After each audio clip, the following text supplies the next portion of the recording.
নূর kitchen 0.9-এ সবাইকে আন্তরিক শুভেচ্ছা। আজ আমি আপনাদের সঙ্গে শেয়ার করতে যাচ্ছি আম পেঁয়াজের একটি সহজ কিন্তু দারুণ মজার রেসিপি। এভাবে একবার রান্না করে খেয়ে দেখুন, গরম ভাতের সঙ্গে জমে যাবে। প্রথমে একটি কড়াই নিয়ে নিলাম। কড়াইয়ের মধ্যে দিয়ে দিলাম 3টি আলু পাতলা করে কাটা, ধুয়ে পরিষ্কার করা। এরপর দিয়ে দিলাম 4টে বড় সাইজের পেঁয়াজ কুচি। এখন যোগ করব 1 চা চামচ রসুন বাটা, স্বাদমতো লবণ, 1 চা চামচ হলুদ গুঁড়ো, 1 চা চামচ শুকনো লঙ্কা গুঁড়ো। এরপর দিয়ে দিলাম অল্প সর্ষের তেল।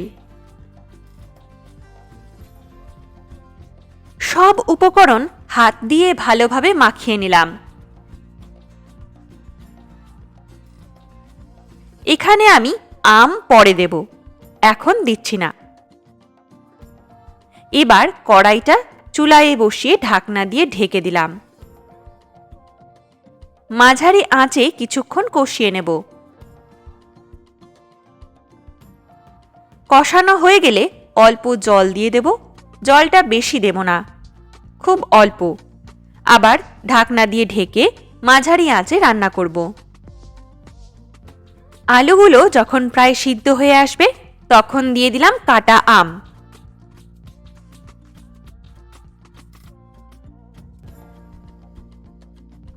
আবার ঢাকনা দিয়ে ঢেকে কিছুক্ষণ রান্না করে নিলাম।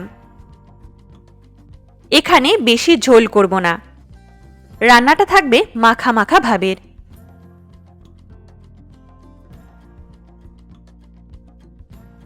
রান্নার একদম শেষে দিয়ে দিলাম 1/2 চা চামচ চিনি। এইটুকু চিনি দিলে স্বাদটা আরও অনেক বেড়ে যায়। চুলা বন্ধ করে দিলাম। রান্না হয়ে গেছে। এবারে প্লেটে তুলে নেব। গরম গরম ভাতের সঙ্গে এই আম পেঁয়াজ খেতে ভীষণ মজা হয়। আমি যেভাবে রান্না করলাম আপনারা একবার ঠিক এইভাবে রান্না করে দেখুন, সত্যিই দারুণ লাগবে। ভিডিওটা ভালো লাগলে লাইক করবেন, চ্যানেলটি সাবস্ক্রাইব করে পাশে থাকবেন। ধন্যবাদ।